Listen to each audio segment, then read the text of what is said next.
Hello, Infiniteers. It is Friday, and that means it's time for our next episode of Toy Box Tutorials.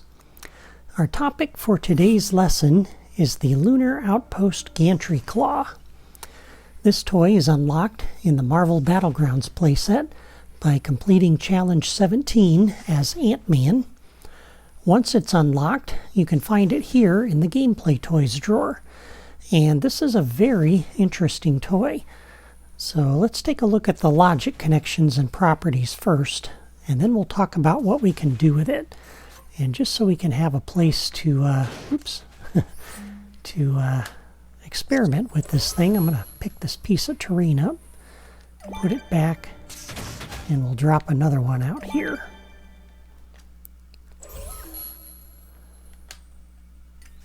Alright, so let's put down the Gantry Claw, and we'll take a look at it. And we'll put down a few buttons to play with it.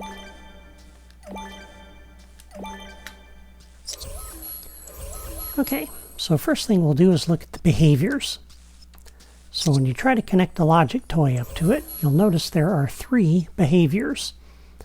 There is a turn on and turn off, which will turn this toy on and have it grab and let go, grab and let go, grab and let go at regular intervals. And there's also a trigger once. So if you want to have it just grab and let go one time, that's what you can do with that behavior. So let's hook it up to do that.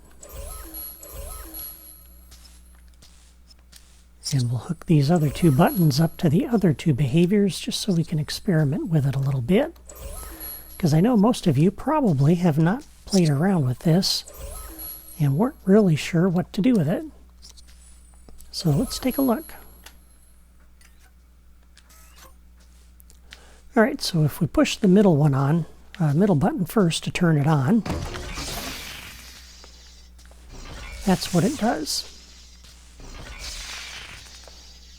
And if we turn it off with that button, then it goes back in the state it was in. And this, as you might expect, will trigger it just once. So it'll do that. Now this toy also has some properties associated with it. First, you'll notice you can connect it to a path, and that can be very interesting. We'll look at that a little bit later. But under the properties, there are four properties. The first is loop. And if we turn this on, this is the same as the turn on behavior. So it'll automatically start doing the same thing. And if we turn that off, that's the same as the turn off behavior. These two properties here control the amount of time that it's in the closed state and the amount of time it's in the open state.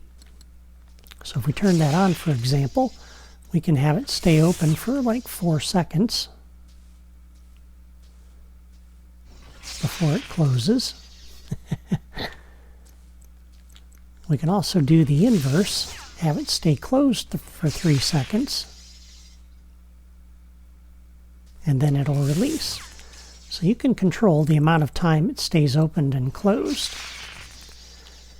And by default, the damage property here is on, and what that means is that when this is in the closed state, you see the little lightning arcing on it, that will actually damage the player or an enemy who happens to be standing there. So if we come over here,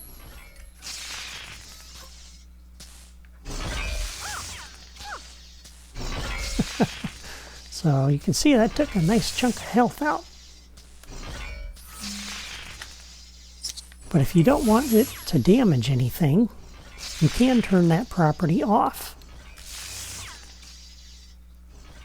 And then it's just the open and closed behavior. Okay. And let's go ahead and turn off the loop behavior.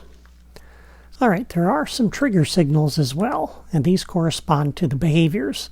So when you turn it on, it'll broadcast the activated trigger signal, which you can then connect to other toys. So if you need other toys to know when this claw is turned on, You can use this trigger signal for that. Likewise, when it's turned off, it'll broadcast deactivated. And when it's triggered once, it'll broadcast that signal. So it's pretty straightforward. And when I began looking at this toy and I saw what it could do, I had high hopes that I might be able to use this to build some kind of a fishing game. And I actually built a little farming toy box, and I experimented with this toy to see what I could do with it. I dropped a gantry claw, a time delayer, a path, a trigger, and a button. And I set the properties on the path to turn off auto start objects when connected. I set the properties on the gantry claw to turn off damage and set the close time to 5 seconds. Then I connected the gantry claw to the path, opened up the gantry claw properties, and set the movement style to one way and stop. Next, I connected the trigger so that when it was stepped on by any, it would cause the gantry claw to trigger once. And I wanted to wait a second until the gantry claw was closed, so I connected the trigger to start the time delayer. And then on the time delayer, when the delay was completed, I connected it to the path to do a reset and play.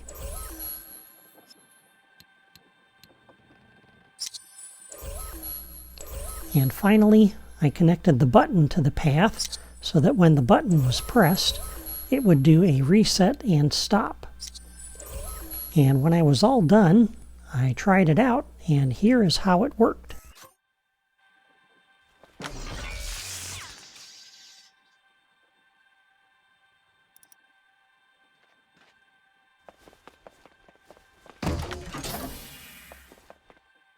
Now, as you might expect, the gantry claw does not work with objects that aren't physics objects, like this collectible here. It just passes right through it. So I tried this on a bunch of physics objects. First, I dropped down a ground vehicle. Then I drove it under the claw and took the time to make sure it was centered beneath the claw as best as I could determine. And I parked it there. Then I tried to pick it up, but it slipped out of the gantry claw's grasp. And I tried several times to pick it up, but the gantry claw just would not hold on to it. So next I tried a physics ball.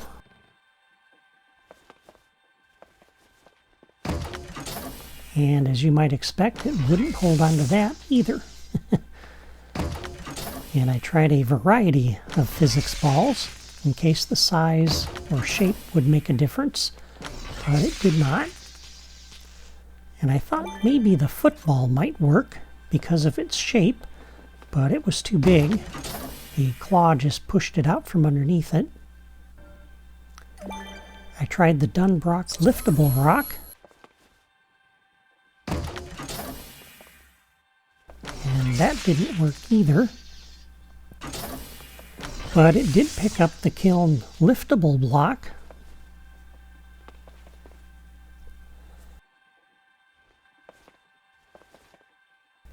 And it also picked up the gate wall key.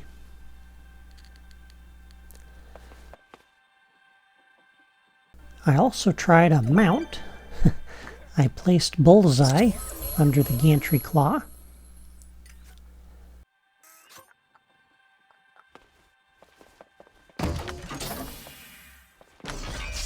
And it picked him up just fine.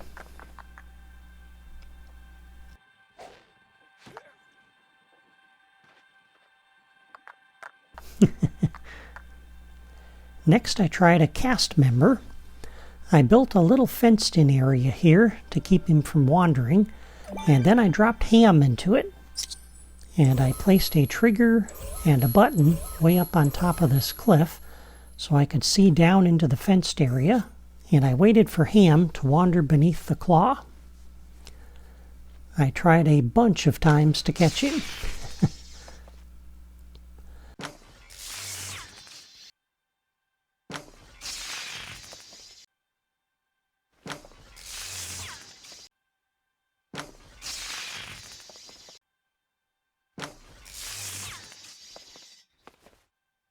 This is the closest I came to catching him right here. He is slicker than a greased, well, a greased pig. Finally, I decided to see how it would work with the player. I set up a target and hooked it up the same way as the trigger. I made a logic connection so that when the target was hit, it would trigger the gantry claw once. And I made another logic connection so that when the target was hit, it would start the time delayer. And then I equipped a toy box blaster.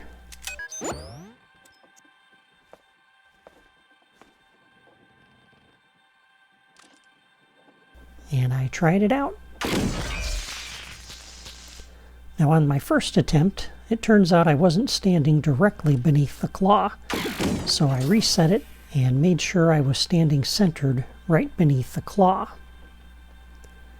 And this was kind of painstaking, but I wanted to make sure I gave myself the best possible chance for this to work.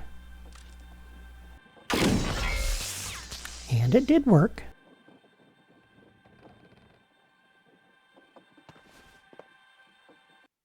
So the bottom line is that the gantry claw can pick up some objects, like the gate key, the kiln liftable block, some mounts, and the player.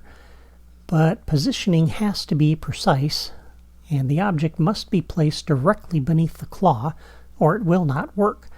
So I'm a little disappointed that the gantry claw does not work better than it does. I would have liked to have set up a fishing game in a pit with some Dory and Nemo townspeople wandering around, and use the claw to try to pick them up and lift them out. Or use the thing to set up a arcade claw machine that would let you try to pick up a toy as a prize, but it just isn't going to work because there aren't many toys that the claw can reliably pick up.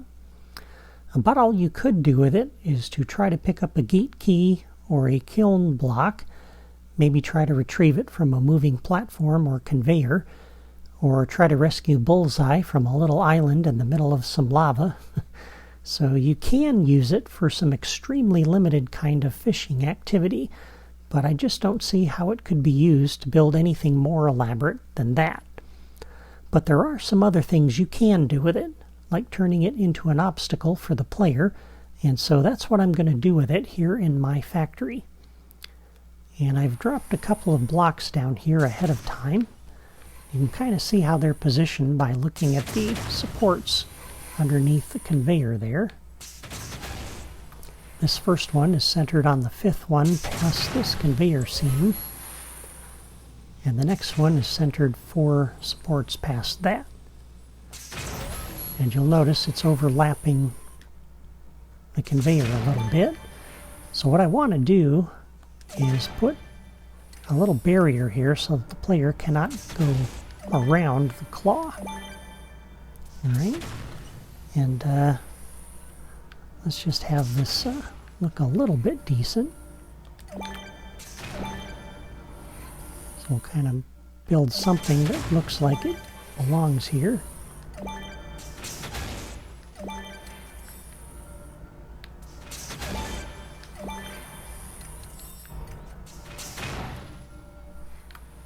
And we're going to put another little obstacle down here. So what I want to do is build 2 different obstacles with this and show you a couple ideas for what you can do with this as far as making an obstacle for the player. So the first one is pretty easy. We can drop the gantry claw right in here inside this opening.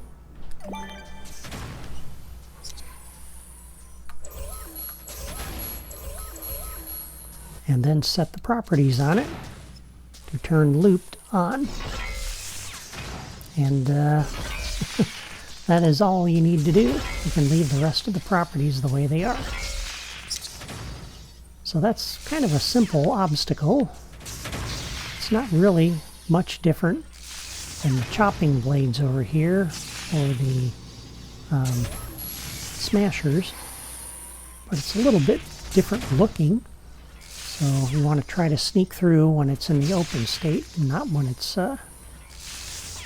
closed like that. Now if you want to make it a little bit more interesting, you can do something a little more elaborate with it. So I'm going to drop down 4 of these out here. And let me drop a couple of buttons up here on the top that we can experiment with.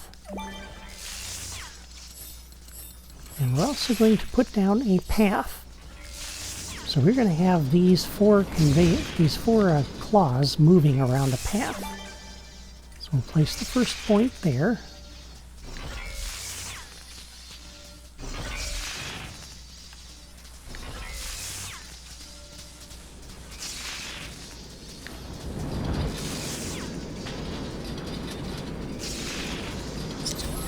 And then we will go edit the path properties. We're going to turn on looped, and I want to set the speed to 60. I don't want those going too fast around here. And we'll turn off auto start objects when connected. Alright, let's see how we did with our path. I think we're going to move this in just a bit. Try to make this a little bit more round.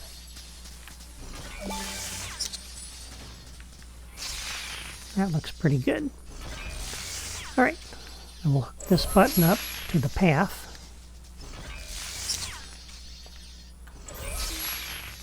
To do a reset and stop. And for right now, I'm going to hook this button up and press to do a reset and play. Probably want to do that on the level starter, but for right now, that'll work. Alright, so we'll grab our first claw, do a new path connection. Connect that to the path. I'm going to set the properties on this. All of these properties are fine. We're just going to go under the toy box path. We want to orient along the path. And for the reset point, we're going to set the first one to 75. That'll put 75% away around the path. We'll start with the furthest one first. So there'll be 75 and then 50, 25, and 0. We're going to leave that set to loop. So the only thing we're going to change under there is the reset point. And we'll come out of the editor, push the button. That puts the first claw right there.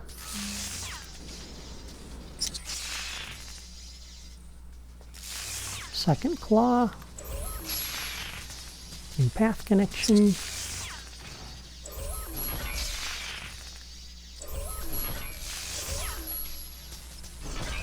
Properties.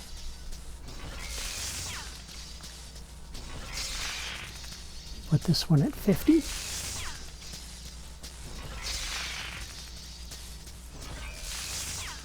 So each of these will be a quarter way around the path.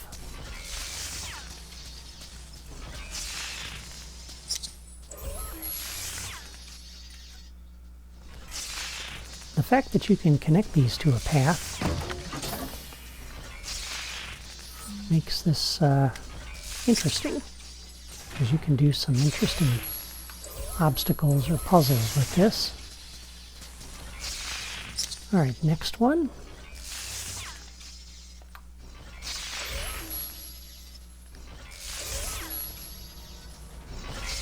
This one is going to go at the 25% point.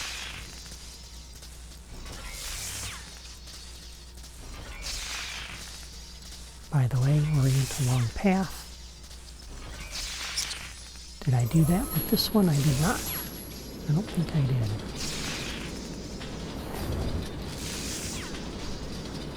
Nope.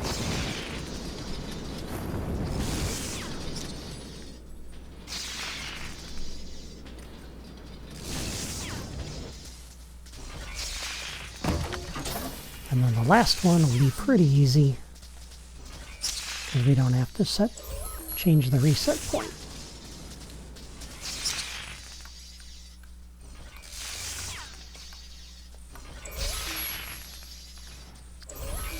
That's right where I want it to be. The only thing we have to do here is set orient along path. Okay, so we have 4 claws on a path. They'll be rotating around. Now, on our path here, we're going to do a new logic connection. When point is reached by the object on the path, we want to trigger the claw once. We're going to do this same connection for all 4 claws.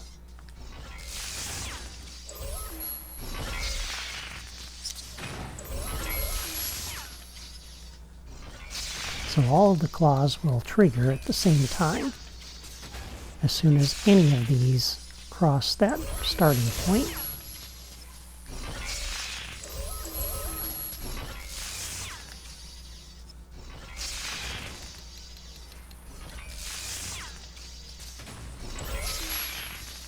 So it's a little bit more work to set this up, but what you get when you do that is this.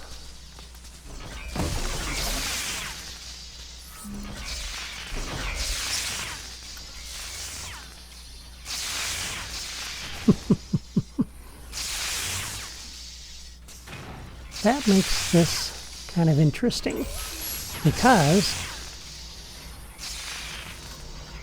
you can try to avoid this. That's pretty static. But now you got several of these you got to avoid. That makes things a little bit more interesting. So that is the Lunar Outpost Gantry Claw, and hopefully this video gives you some ideas of what you can and cannot do with it, and how well or how poorly it works in different situations. Leave a comment before you go and let me know what you think of the Gantry Claw and my tutorial for it. And if you have used the Gantry Claw yourself in a toy box, I would love to hear what you did with it. Thank you for watching. Don't forget to like and subscribe for more tutorials like this. Have a great weekend.